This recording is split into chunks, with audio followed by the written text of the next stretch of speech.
Hey there, it's Mazzy, and this is another edition of Memories of Vinyl Junkie, and this is 1978.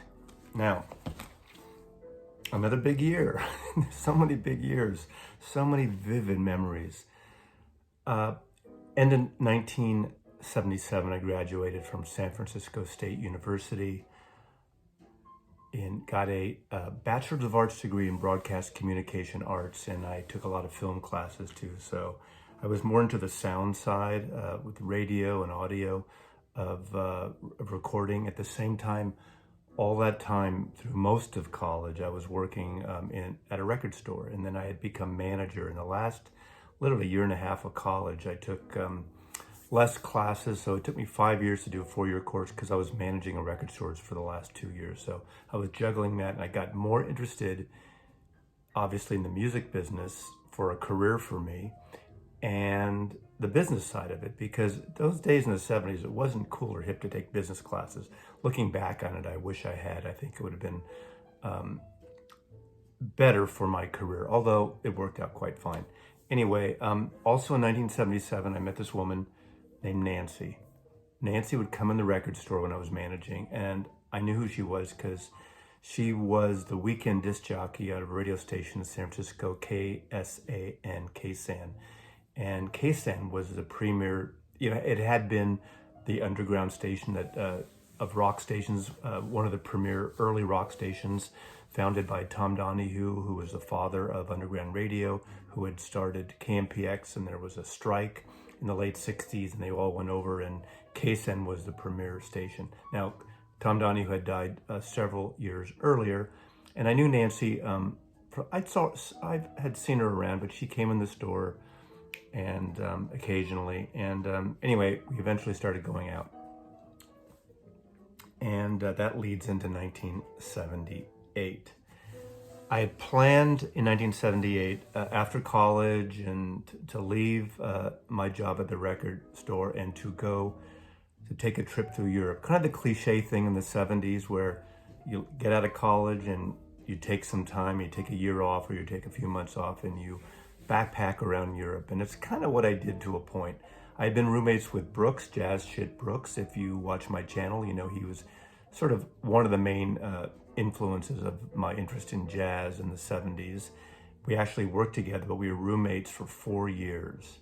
And we got rid of our apartment in spring of 1978, and we took a European trip together and separate, and I'll get into that in a little bit. So let's talk about the music of 1978. So, right after the first of the year, I left my job at the record factory, and in March is when I was going to leave to go to Europe.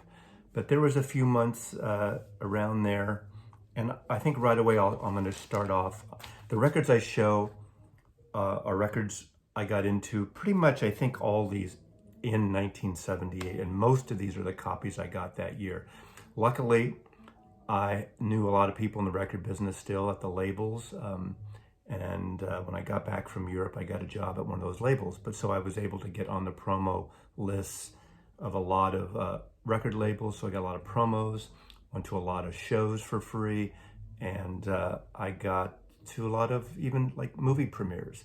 And one of the most anticipated movie premieres and albums of 1978 is Sgt. Pepper's Lonely Hearts Club Band. This single-handedly killed Peter Frampton's career. What a shit show this was. I mean, can you imagine Robert Stigwood Organization, RSO, putting together Aerosmith, Alice Cooper, Earth, Wind and Fire, Steve Martin, Billy Preston. What a friggin' shit show this was. But I got a free copy. I saw a screening of this movie. It's terrible. What an embarrassment. But I have a poster.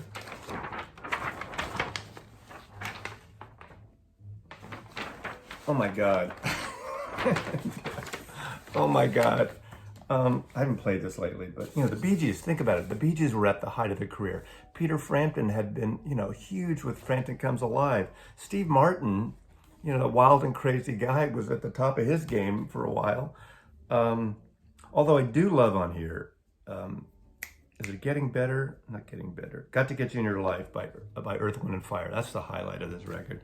So, had to start there.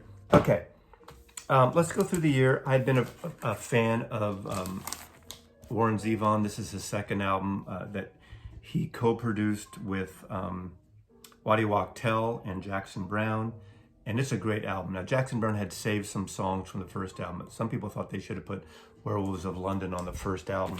This is a promo copy of a picture disc of Werewolves. And I'm not a fan of picture discs, and I don't really buy them unless it's like Beatles stuff for a collection. But, I mean, look at that. Kind of a fun picture disc. I mean, they're terrible to play, but you don't get them to play.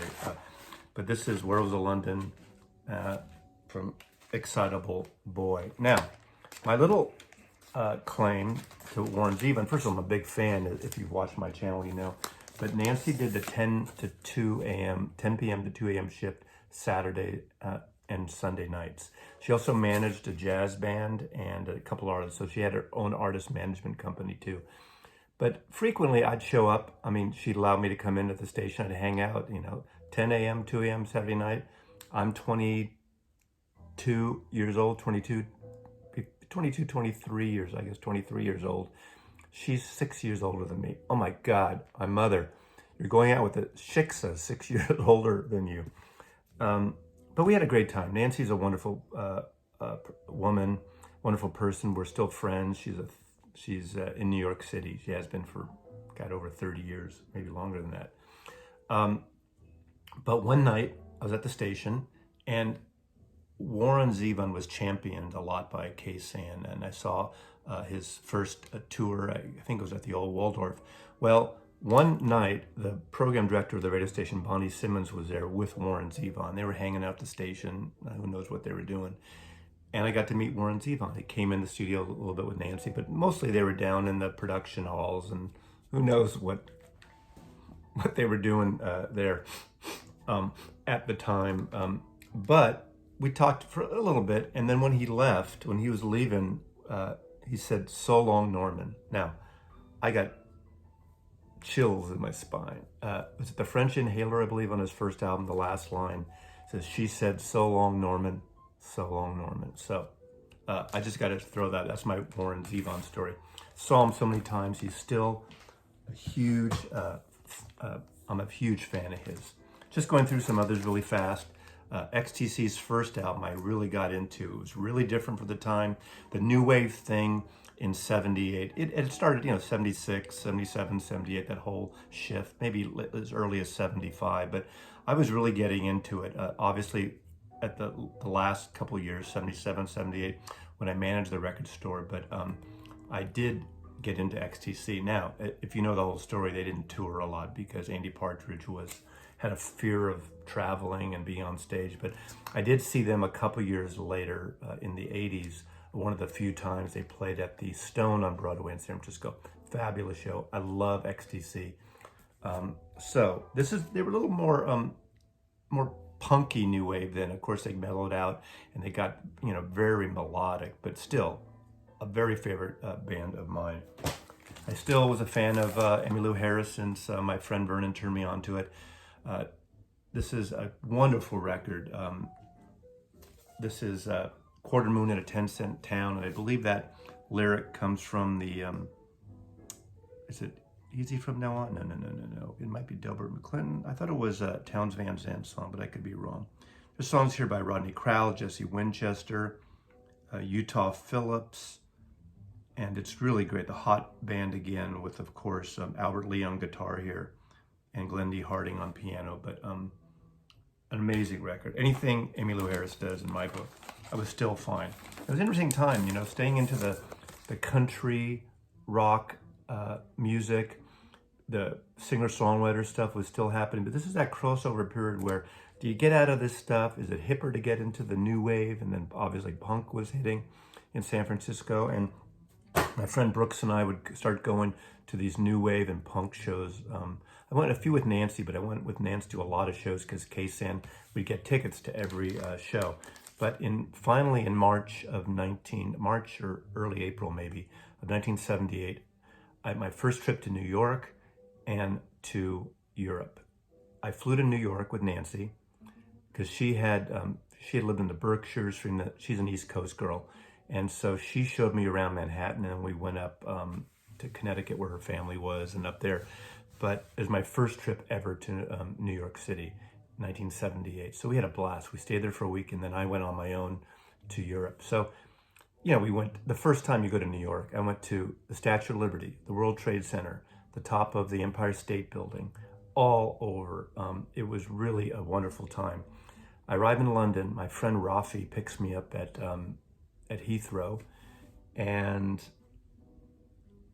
I had met him on my Israel trip in 1970, and he lived with his mom out, is it Ipswich, I think it is, so way the hell out there. So every day I had to come into London. I think, as I recall, it's like 45 minutes to an hour on the underground to get from Ipswich down to central London to hang out, because I really wanted to hang out in central London, and basically he was out in the suburbs. But when he picked me up in the car, turned the radio on, and I hear this really interesting but really bizarre voice in the song, and it was Kate Bush's Wuthering Heights. The next day I went and bought the 45. I still have the UK 45. This is her first album. I bought a UK copy while I was there too. I bought a lot of records while I was staying at Rafi's house, and of course I kept them all there because I was going to go leave and backpack around Europe for several months, but I'm not going to schlep records with me. So I left them there, and I had a whole big stash there. And then when I got back to London, I bought more records, and I flew home from London again. But this really was a whole different thing, and we all know Kate Bush now, but it was the top of the charts in England. Never really made it here at the time, but everyone knows Wuthering Heights now. Very unusual singer, and she was, 17 or so when she wrote that song. Incredible song. One night I was hanging out on my own in London in the evening, and I just was walking around in Soho and other areas, and I'm not sure where the club was, but I stumbled upon a club bar called Dingwalls, and I went in, and there was this band playing, and it was this band, Japan. Never heard of them. This album had just come out, so I bought a copy a couple days later. They were kind of glammy, rock and roll. Later I didn't even know the band members' names, and of course I'd get into David Sylvian from this band for years to come. Loved their Gentleman Polaroids and David Sylvian's Minimalist. I did a whole video here on him, but I got really into Japan because of this record. So really cool record, but that was a total accident walking in and seeing that. Here's some other albums that just came out that year. These are not in any order, somewhat in order of the months they came out. So some of these I didn't get right away because I didn't hear them until I got back. But this album I heard, and the funny, those memories you have all over the radio airways was Because the Night, which is still probably her biggest hit to this day, written by Bruce Springsteen. I remember sleeping on the beach of Santorini in Greece in sleeping bags. A bunch of us had, Brooks and I and these women we met took the ferries and the boats from, from southern Italy, Brindisi, to various islands. And Santorini is the Black Beach, and we were sleeping one night. It was one of the funniest nights of my life, and that's a whole other story. I can't even describe, so it would be funny to you. I remember sleeping on the beach, and this is a time where these outdoor they call them discos and dance things, and people were dancing. It was like flashing lights and strobe lights and stuff, even on the Greek islands and the Italian Riviera and the French Riviera, all these kind of clubs. And I remember almost everywhere I would go, one of the songs I would hear blazing across, echoing in the cliffs of the beach area, is Because the Night. So every time I hear that song, which is a great friggin' single, I hear that. Of course, this is produced by Jimmy Iovine. Great song. A favorite artist of mine, Patti Smith. Another album that I bought a bunch of albums in that first few weeks I was in London. Of course, this album, Pump It Up, was a song that I really got into, and this is this year's model, Elvis Costello. There are various covers of Position with the Hasselblad camera on the cover. But this is the UK on Radar Records that I got. Actually, it's F-Beat Records. I think all these divisions are stiff and everything. But love this record. Another record I heard on the radio when I was coming in from the airport was London Town. No, With a Little Luck from Paul McCartney's London Town. So this is my UK copy that I got at the time. And I think it has a poster too. It has a postcard. So this is really appropriate. It was so great arriving to London the first time in my life and seeing and hearing a Paul McCartney record that just came out. Of course, there's a big poster.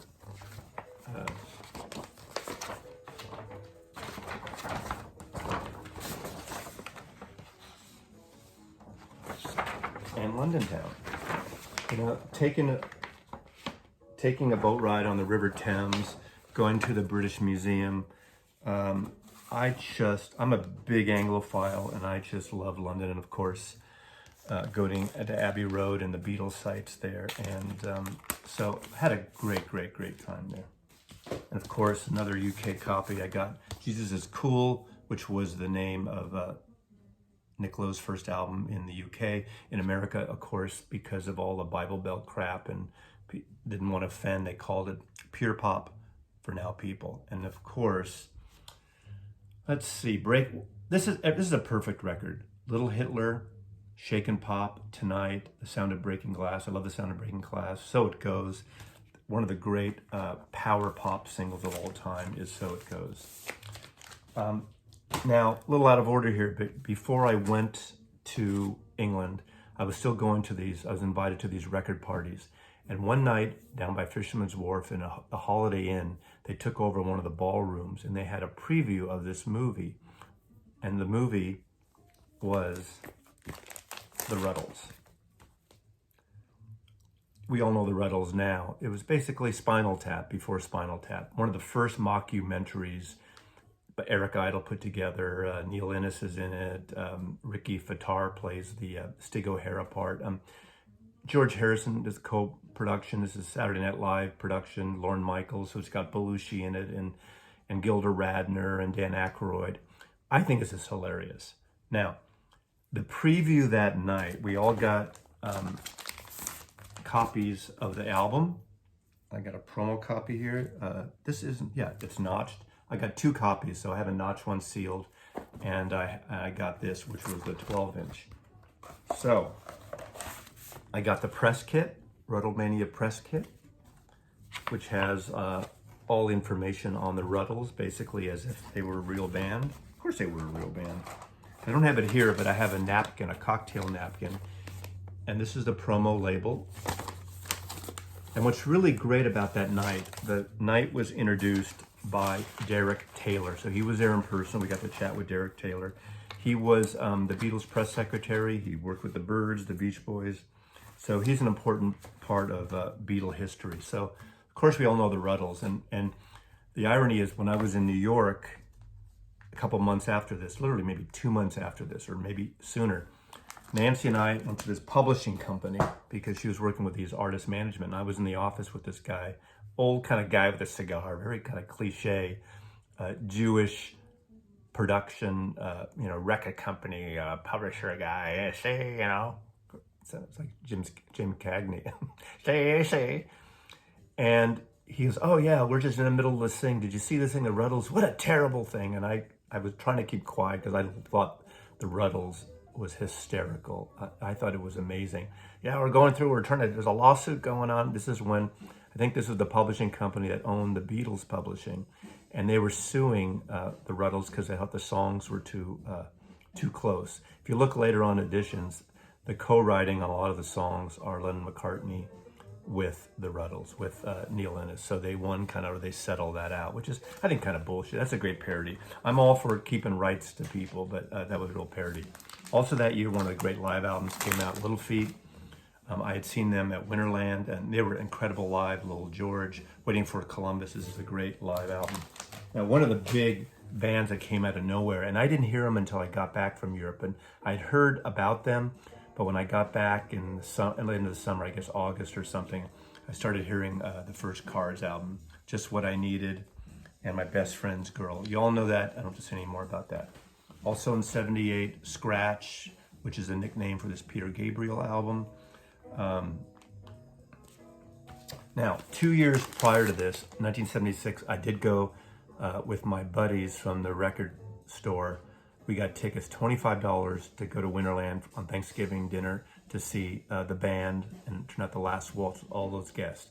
I won't get into the whole story, you know about it, but 1978, the movie and soundtrack finally came out. So I saw this in San Rafael, California, right when I got back. I saw the movie. And of course, the infamous story is they had this is before digital, obviously, and they had to literally go through every frame. They were shooting up at Neil Young when he was singing. They had to get the big rock of cocaine. They had to like hand etch it out of every frame of the big rock out of Neil Young's nostril. Ringo's worst album. I remember seeing this on a shelf in a record store in Salzburg. Of course, I didn't get it till I got home. I got a promo copy from a friend of mine at Columbia. Terrible record. Of course, the whole new wave thing was happening. Incredible record, television. This is why there was this cross between new wavy, like edgy stuff, and beautiful records like this. Now, of course, I had been a fan of Willie Nelson and the whole outlaw stuff with Waylon Jennings, so this is pretty incredible.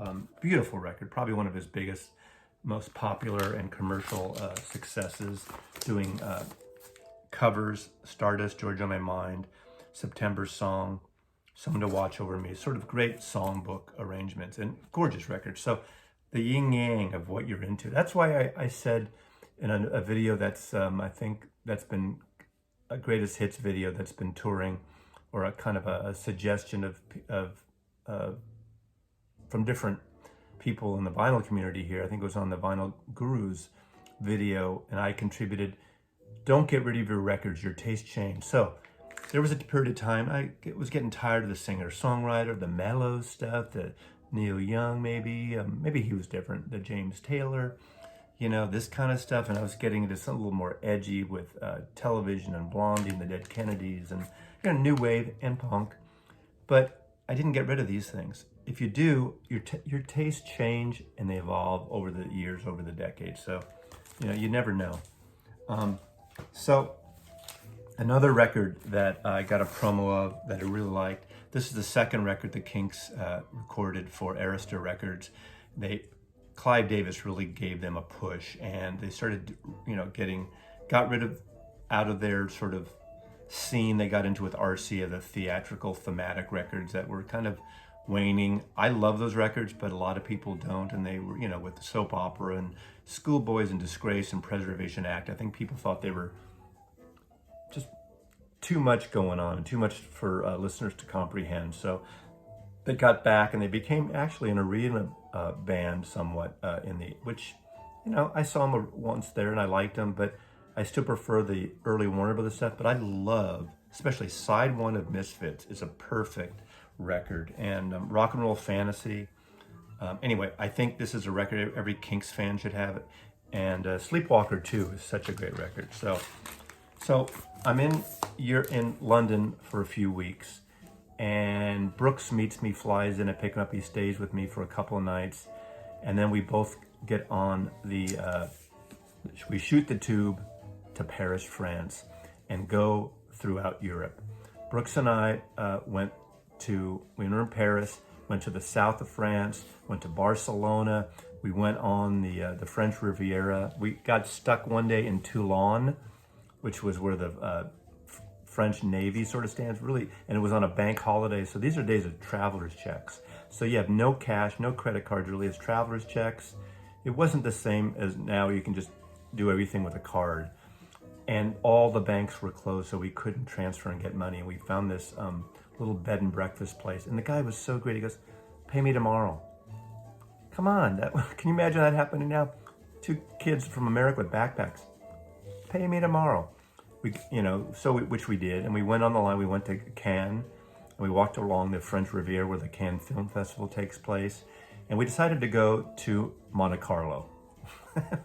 we wanted to go to Monaco, country within a country, its own self, Monaco, Monte Carlo. We get in the train, we show up at the train station in Monte Carlo, and literally there are thousands of people outside, people trying to jump into the train, they're jumping in the wind. We didn't know what was going on, so we got there in Monte Carlo on the day of the Grand Prix, the famous race, but it was at the end of the race, so we missed the race. We saw some of the cars, and right now, there's going to be Maslow's. Oh, and also a friend of mine, TQ, Tom Q, my buddy who I met in the first day of kindergarten, met us in Germany. So anyway, the bottom line is we went all through Europe. We went through France. We went through Germany, Frankfurt, Munich, Hamburg. We went to Vienna, Austria, Salzburg, Austria, and then we split up. Brooks went back to Paris because he wanted to be to Paris. I was in the tip of right near in Austria, and I took a train down the coast to Yugoslavia. I really wanted to go to Yugoslavia because my father was born in a small town called Kotor on a fjord, which was about an hour, I think, south of Dubrovnik on the Dalmatian coast. Now, Tito was the sort of the socialist leader of Yugoslavia then. It was still called Yugoslavia. A lot of Americans weren't going to Yugoslavia, a lot of Europeans, because it's gorgeous on the coast there. It hadn't split up yet. It was one of the best nights I ever had. However, we took the bus down from, maybe it was it Brindisi, Italy? I don't remember. I think it was from Italy, and then you go down. I'm blanking out right now. So the bus leaves at about 8 o'clock at night, and we're driving all night on this little curvy road through Yugoslavia. And you can't see anything. 2 bus drivers, and they switch off if one's asleep. They pull over to this one place to take a break, and everyone gets off. And the 2 drivers are liquoring up. Oh my God. I'm the only person that I know on this bus that speaks English, and we're going on this windy road, cliffside road, with 2 friggin' drivers who had been drinking, and I'm thinking, we're gonna go over a cliff. I was so freaked out. We were gonna fall over the cliff, and no one's gonna ever find me. My parents are gonna find me. I'd never told my dad I was going to Yugoslavia. I wanted to go to Kotor, where he hadn't been since he was 10 years old, and surprise him, take pictures. Luckily, we made it, and now you're gonna see 3 minutes of my European slideshow, 1978. There's a Tom Q is in there, a bunch of pictures with Brooks on the, just a little slideshow. You can skip through 3 minutes if you don't want to see it, but this is my first European trip, 1978.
was one of the best experiences I had.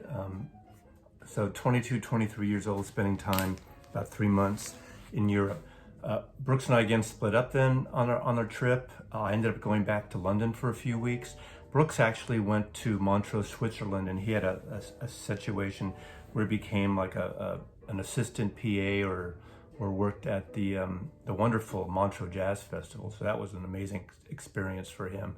And we discussed that after that. I went back to London. I did see some other shows. I went to the Roundhouse. I saw Elvis Costello at the Roundhouse. What was great about this is a time too when Elvis Costello, K-San Radio, where Nancy worked, Bonnie Simmons was the program director, music director, and she actually broke Elvis Costello in the United States. K-San was the first American station to do that. And when Elvis Costello first toured, his first show was at the Old Waldorf, a club that Bill Graham ran in San Francisco.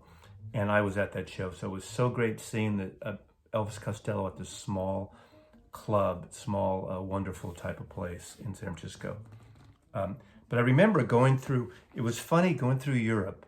I felt a bit of withdrawal from records because I would go into record stores. And once I was on the continent, I couldn't buy records. You're not going to travel with records. This isn't the time of CDs, or even I wasn't buying cassettes. So I was dying to hear the new releases. Because remember, since I was first buying records, every week I could, even if I didn't buy them, I knew what was coming out. I can go to record stores, I would see them. When I worked in the record business starting in 73, so all through 73 to 78, I had access to everything new, or at least listening to it when I worked in the stores, and other people would give me promos. So this was a time we'd go into stores and I'd see these new releases. And so I'd check out, obviously there was the HMV in London and a lot of independent stores on the continent. And the great thing about Europe, from an American's point of view, that a lot of records they weren't sealed, they weren't shrink wrapped like in America at the time. And a lot of times certain stores would just have the covers there and you'd have to go and they'd pick it and give you the cover. I don't know if you know that, but obviously European and other worldly people understand this concept. The albums were there and they'd pull it out so it wouldn't be shrink wrapped. I remember a specific time I went to, I was in Amsterdam alone, and I did all the things. I went to the Rembrandt Museum. I went toured the Heineken plant. I actually took a train. I took a train to Rotterdam, and I saw this stadium show of Bob Dylan. This is when he was doing the quote, the Vegas tour. If you've ever heard Bob Dylan at Budokan, it was that tour. I actually saw it again in Oakland when I got home that fall. But I liked it a lot. Eric Clapton was there. I saw Bob Marley. It was like all this European tour of these artists at the time. So, but I remember specifically walking in to this record store in Amsterdam.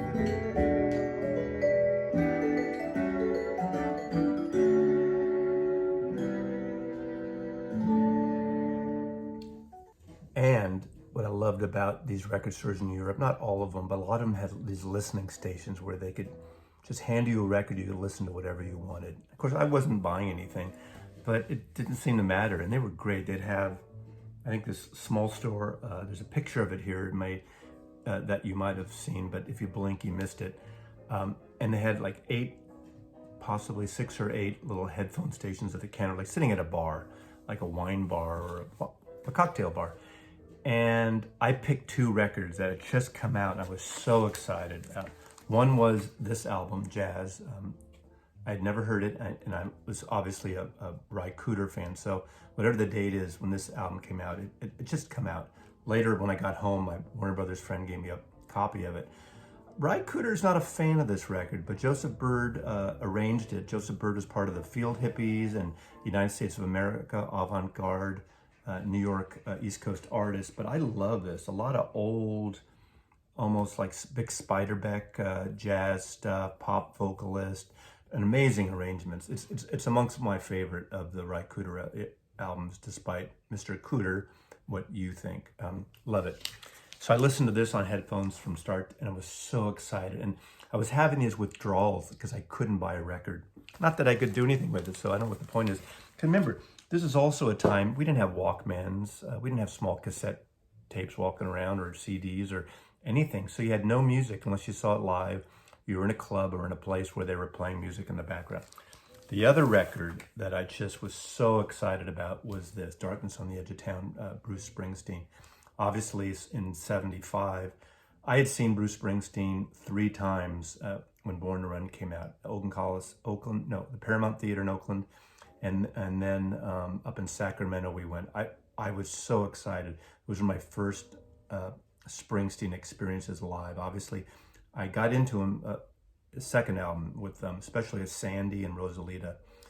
But when I heard this had a really different sound. We all know the record now, but it sounded so different. Remember, this is 3 years, 2.5, 3 years after Born to Run.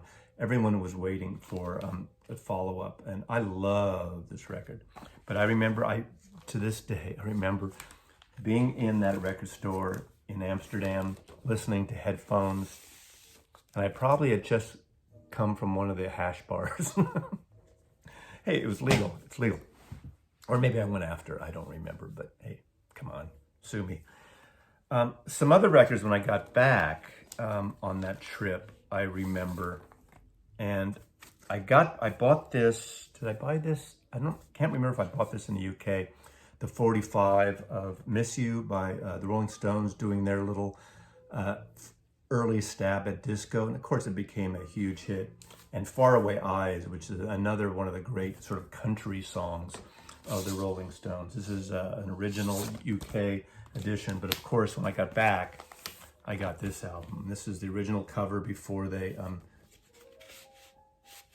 took these artists, these people out like Marilyn Monroe and Lucille Ball and the women in here, some girls.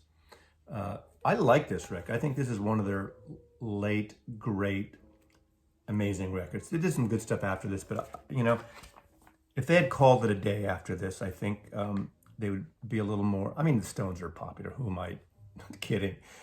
But the thing about the Beatles, why everyone goes gaga with the Beatles, and this is not a Stones versus Beatles moment, but the Beatles split up at a high note. Remember Abbey Road, even though the whole thing Let It Be came out later and all that. Abbey Road came out. Leave the audience wanting more. Right? Stones, quick, name 3 songs off the last 6 Stones records. I'm sure some of you can, but I couldn't. Get my point? Okay, moving on. In that European tour, and I know I'm going back and forth, but I saw Dylan, and then, this is the other album I listened to. I listened to this at that record store in Amsterdam because I was going to Rotterdam, taking the train to see him, and this had just come out, and he did some songs. In fact, the one song that I really got into, I always thought this was a different sounding record too, but the one song I loved right away is, what is it? Changing of the Guard, I believe. Yeah, Changing of the Guards, which opens up. I think it's a great song. I love the big background vocals and the production on this, and this is pretty cool. Of course, we know next year his whole Christian phase started. Maybe that's the story for another day, because there's some great stories I have about seeing Dylan during those early Warfield, San Francisco concerts when no one knew he had totally gone Jesus on us. Anyway, that's fair enough, but it was an interesting story. So I really tried to keep the music thing going on that Europe trip. So when I got back, I I was looking for work, and I was out of work, and I moved in, had all my stuff. I already moved my record collections before I left. I knew I was moving in with Nancy, and she had a small little house up on Mount Tamalpais above Mill Valley. Really gorgeous, tiny little house. The rent was $250 a month for the entire house, so half of that, $125 a piece. Tiny, beautiful outdoors. You'd drive across the Golden Gate Bridge, you'd go up through Mill Valley, up Mount Tam.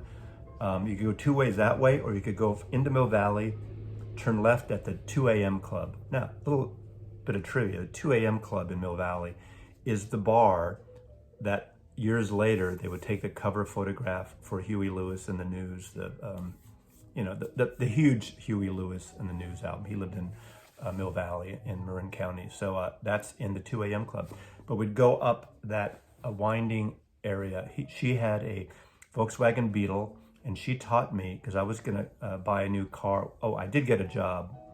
Finally, it took about 2 months. I got a job doing market and promotion for ABC Records. And I tried for a long time. They were opening a new position at ABC, and a friend of mine at Warner Brothers turned me on to my new boss, Paul Nichols, who ran the office in this old sort of Edwardian / Victorian beautiful building off of Bush Street near Divisadero in San Francisco. It's really a top flat, a residential top flat made into an office. It was the coolest friggin' office. So, and they were looking for a merchandising person. The merchandising person would go to Tower Records, Record Factory, Warehouse Records. We would bring in posters and promo stuff and put displays up, bring promo stuff. We do inventories or records, a little marketing too. And every Monday I'd have to call up the record stores to get them to try to give our records a high number. So in those days, this is before SoundScan. SoundScan's the thing that happened during the computer era of reality of record sales. And all of a sudden when SoundScan started, you all of a sudden saw these country records in the 80s, I think, maybe even the early 90s, I think it was late 80s, all of a sudden go up the charts. It turned out country records were selling a lot more than a lot of us thought, at least a lot of the people out in the streets thought, because it was like grease in the wheel. You would promote these records and the running joke of certain hits, it was ship gold, return platinum, which means you shipped, 100,000 copies and 500,000 copies came back, because you would have your records at the top of the charts depending on what shipped. So you'd go into Tower Records, you'd go into Record Factory, go into Peaches, whatever chain, Sam Goodies, and you'd see, a big stack of some record that you'd never heard of, but it might get in the top 40 because it shipped. Of course, in those days, the record chains and the record stores could ship back dead product that doesn't sell. And it's all, it's grease in the friggin' wheel. Sorry to be so discreet. But I'd have to, every Monday, call like certain Tower record stores, the ones that we knew that were reporting to Cashbox, Billboard, and then the first one I worked on was this project. This had come out a few months before I got my job, but they were still trying to work it. And Listen to Your Heart was the song that I worked on as a trying to get this up the chart. We actually did pretty well, and this was somewhat of a hit. I'd have to call up and say, hey, can you give me a top 10? Can you give me a top 5, And I was new at this. I wasn't really one that greased in the wheel about giving them product or giving them anything else that people would give people to entice them to. There's no payola in the record business, never. But it was kind of fun. I was a little intimidated. It wasn't easy for me to do this. I didn't have my moxie that I would get later in terms of marketing and sales. And I was a bit intimidated, but I would do that, go to the stores, bring posters, give them promos. That was the easy thing, giving them promos. So this record I got as a promo. Another one I got, I didn't show here, but Steely Dan's Greatest Hits came out. I was still promoting Asia, which had come out, a year or two before. But that double Greatest Hits had came out. And the new hit that we had to push was Here at the Western World, I think. Because that was the typical thing, one new song on a double record. However, I suggest that greatest hits, the double greatest hits on ABC. Try to find an ABC pressing, not the MCA. That's another story because a year later I would lose my job, a year and a half later, because MCA bought ABC. And most of us lost our jobs. They closed down and merged with MCA. But that quality and the sound of that Steely Dan album, the greatest hits of the best of, the double one on ABC Records, find that. It sounds incredible. But I pushed this. I worked for ABC Records. I had moved in with Nancy on Mount Tam. I lived with her. My records were there. Blissful Splendor. She was on the radio. I was working for ABC. What could go wrong? Of course, also that year, what a great record. Talking Heads, more songs about buildings and food. Their first collaboration with Eno. They started getting more rhythmy, more danceable, but an amazing record. This is an important record. I was still starting to go to shows and going with Brooks. Brooks was my buddy to go to new wave and punk shows. Looking back on it, I didn't really go to these kind of new wavy shows with Nancy. But I did go to the Mabuhay Gardens, the Fab Mab, the infamous, used to be a Filipino restaurant on Broadway, North Beach in San Francisco. And Brooks and I would go to these shows. And I would get the singles. And I got the singles of Devo. This was their first album on Warner Brothers. An amazing record, Jocko Homo, Mongoloid, their version of Satisfaction, obviously. Got this from Warner Brothers. An amazing band. Very different than what was out there. And of course, they were like the new sound. Again, that tug of war between, country, folky stuff, which I really like. So that's the thing. Don't get rid of your records if your tastes change, unless you really have to. You're going to come around again. Believe me, I'm old enough to know. That's my little piece of advice here. But Devo, we know that. Had been a 10cc fan. They were only 5C by this time. Graham Gouldman and Eric Stewart. I saw them on tour with a whole different band then at the Berkeley Community Theater. Loved it. I love this record. I mean, it had a mild hit that's been used on so many movies and things. And that's Dreadlock Holiday. What a great, fun song. This is Reds in My Beds is on here, which is kind of appropriate in terms of the political where we are now, from Rochdale to Ocho Rios.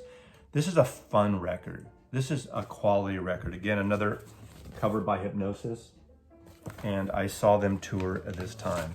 So, another record that came out that year, Cheap Trick. This is their third album, I believe. Heaven Tonight. I had seen them when their first album came out at a Columbia Records showcase at the Old Waldorf. Nobody knew who they were. We saw them. It was great. I saw them once a little later. Of course, the Budokan album is the song, the live album that really put them over. But I like this record a lot. During this time, also lived with Nancy. This was a special time because, again, she worked a Saturday and Sunday 10 o'clock shift. Now, KSN Radio had a show on Sunday afternoons from 6 to 10, right before Nancy's. And I met a man there, old guy. Of course, now he's probably younger than I am now. Old guy who I had heard his name, but I really didn't know much about him. And his Jewish couple, this old Jewish couple comes in, or we come in, and they're still around there. Sometimes if Nancy would do an early shift, they would be on after Nancy. So they'd come out, they'd have their records in there, because a lot of the records that they were playing, KSAN didn't really have in their library. His name is Orrin Keepnews. Orrin Keepnews started Riverside Records, worked for Milestone Fantasy Records, that bought one of the most amazing, famous jazz producers ever. And I didn't really know how important he was at the time. So I'm 23 years old, and every week I would, he was kind of like, well, there's a story. He'd have a story of everything. And even though I had sold records for several years and seen these records, he once told me a story of a piano player that I ended up going and getting into, and that's Bill Evans. Now, this record did not come in 1978, but Orrin Keepnews produced this record. And I remember Orrin Keepnews once telling me a story of how a friend of his turned him on, played like tried to over the telephone to play something of Bill Evans, a tape or something, and he went and met Bill Evans, and he signed Bill Evans and recorded, produced this first album. Now, a lot of people don't get a lot of love. I think this is called New Jazz Conceptions. I think this is a gorgeous album, and I'm showing this just because I was really getting to jazz in the 70s. Not as deep as Jazz Shit Brooks, but Brooks turned me on a lot of stuff when we were roommates. I was going to see shows throughout the 70s at the Keystone Corner in San Francisco, including Bill Evans I saw there. Saw him at down the coast near Half Moon Bay at Bach Dynamite, the beach house that had live shows too. But every week I'd hear these stories. I'd stay there a little bit when Nancy had to refile her records and away from her show, and I would talk to Oren and his wife. And I would hear these stories of, Monk, and I don't remember all the specific stories, and I wish I had photographs or tapes, because I think it would be really interesting. And he was sort of this crotchety guy, but just, he had this great history of music. And it was kind of cool that KSAN, this rock station, had this afternoon jazz show every Sunday for a while. I don't remember how long it went on, but, I probably met Oren 20, 30, 40 times over about a 1.5 years period when he was doing this, and his wife. So that's something I just had to really talk about. More records from 1978. This record with his Tom Waits record, Blue Valentine, has a great cover of Somewhere, which is a song from West Side Story. And I just love, you all know his voice, but again, a promo copy I got of this. Linda Ronstadt continues her, chart successes with more covers. I think Living in the USA is one of my least favorite covers of her. The Chuck Berry song, it was a huge hit. Of course, we all love these roller skates. But Allison, she was covering,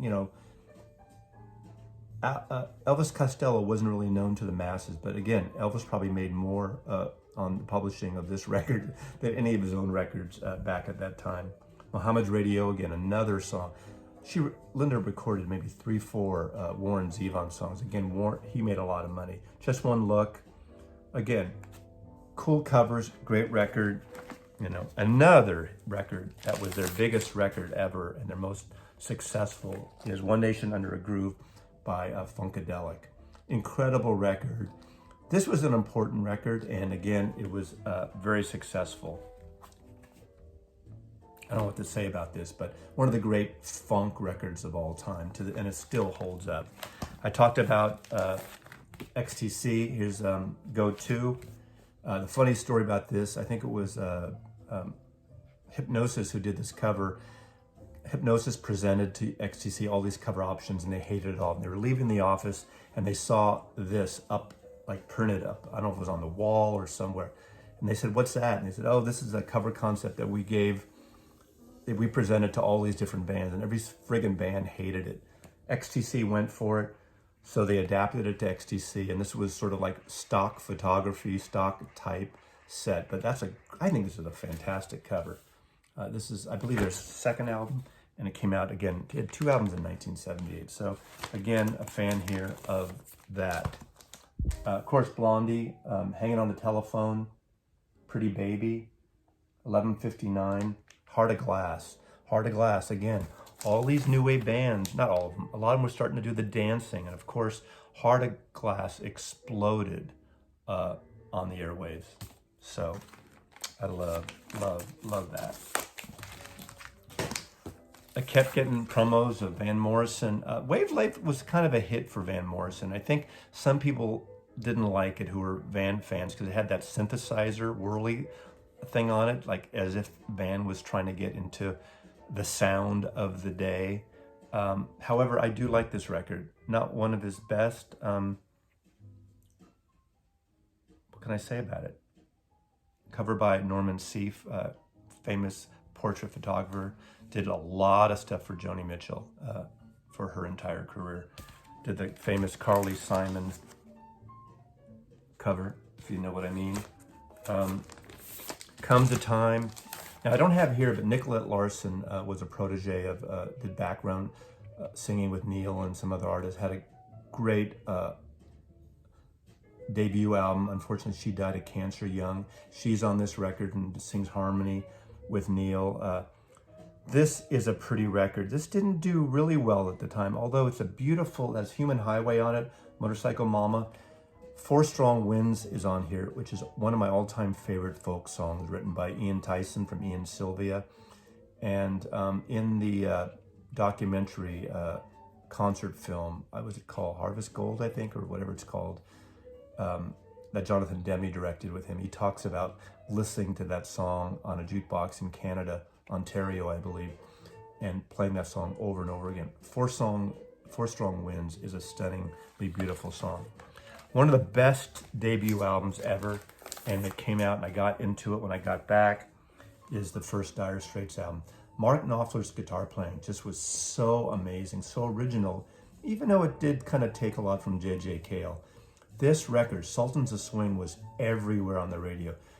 Nancy's station, KSAN, would play it all the time. They played every song from this, Water of Love, Six Blade Night, Wild West End. What a great debut album. Incredible record.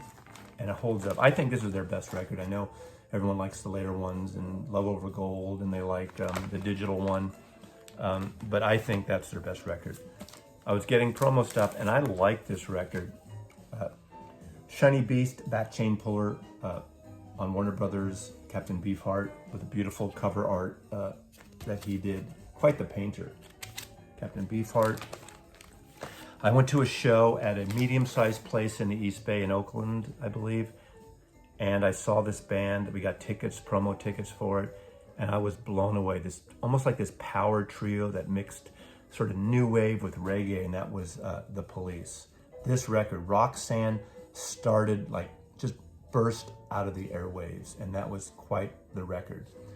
I was commuting in to San Francisco on Bush Street from Mill Valley, and I remember in those days I could come down the mountain, go down across the Golden Gate Bridge to Bush Street, and I could get door to door in 25 minutes, which, if you know the area, you know what traffic is today. It's a shit show today. That's pretty quick. Bush and Laguna, right in the corner there. So that was a fun time. One fun story, which is not, it's fun looking back on it, wasn't fun at the time. KSAN, there was a guy that used to come to KSAN and put these beautiful little boxes of these cookies. These cookies were pot cookies, and they looked like a custom, it's kind of like boutique bakeries today where, you know, you pay like, you know, $10 for one friggin' cookie or something. It looks fancy.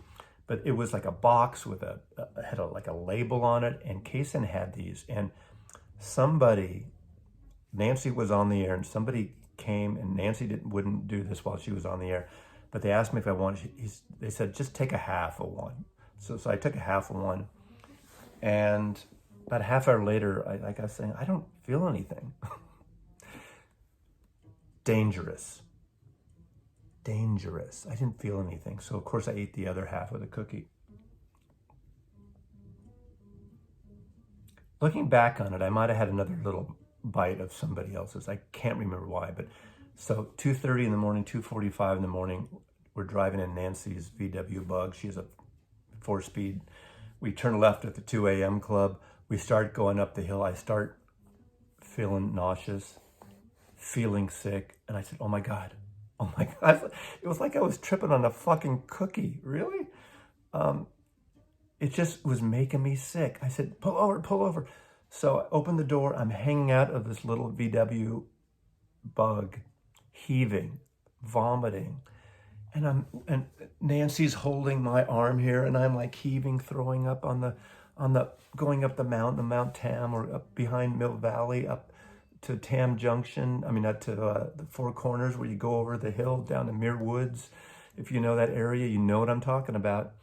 We were about a half mile up past Muir Woods, that turnoff, and I pull over again, and I'm heaving, and I said, Nancy, I don't want you to have to call my mother and tell her that I died because I OD'd on a cookie. Oh my God, I was was sick like a dog for a day. Funny story now, but that was, of course, another great album, All Mods Cons. It's got a lot of radio airplay at KSAN as well. You know, I was working at ABC. I was getting promo stuff, promo copy. This is my Polydor friend gave me this. Vernon got a job with Polydor Records, Polygram Polydor. So one thing I don't have here that came out, which you guys are, all you Kiss fans are gonna cream in your jeans. Vernon gave me promo copies that I had until 1995 when I got rid of my records. I never played them. All 4 solo Kiss albums, you know, those covers with the faces of the portraits. I got that with promos, with press kits. Is that stuff worth a lot now? I just was never a Kiss fan, although Vernon, I don't know if it was 78, Vernon took me to see Kiss live. I think it was the Cow Palace, maybe. I had a great time, it was fun. I just was never into Kiss, but seeing them live was the way to see them. So I'm just saying, I had those solo Kiss albums, promo copies, perfect condition with all the press stuff. Shit happens. Of course, the second, another promo copy of the second album by The Clash. Of course, I really fell in love with The Clash. I saw them 3 times, saw them, they were just so great. Kezar Pavilion, a small place, right around the corner from where Amoeba Records is right now, on the edge of Golden Gate Park. And then this record I didn't get, this is the one record here that I didn't get into decades later, and it was recorded in 74, didn't come out, it came out posthumously in 78, and that's Big Star 3. So this is a record that I never got into until decades later, until the big, you know, like a lot of people, Big Star, nobody bought their records until they bought their records, and then everyone says, oh yeah, I was into them way back. So 1978, I'm living with Nancy Newhouse up on Mount Tamalpais, Blissful Splendor. She's on the radio at KSN. She's artist management. I work for ABC Records.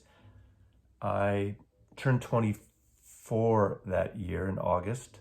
So I'm 24 years old, living the life, fandango, going to shows, went to Days on the Green.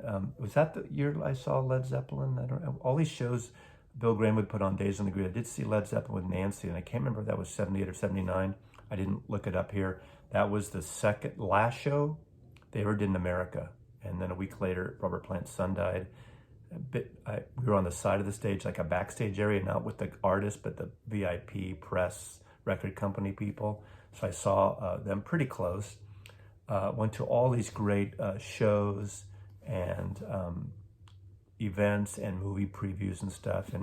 And Nancy and I have been friends ever since. We're still together through 78 into part of 79. That's another story, but I skip around. The record business stuff. 24 years old, had been to Europe.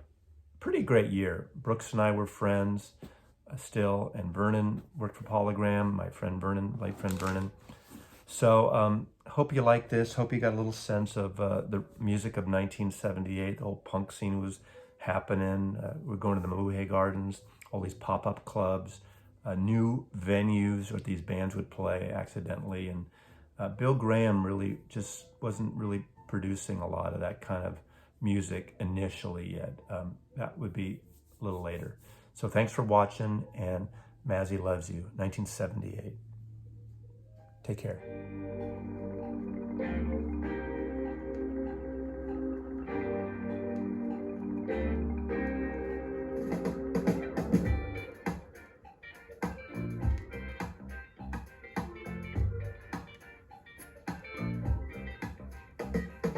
Walking down the street, concentrating on trucking right. I heard a dark voice beside of me, and I looked round in a state of fright. I saw 4 faces, one man, a brother from the gutter. They looked me up and down a bit and turned to each other.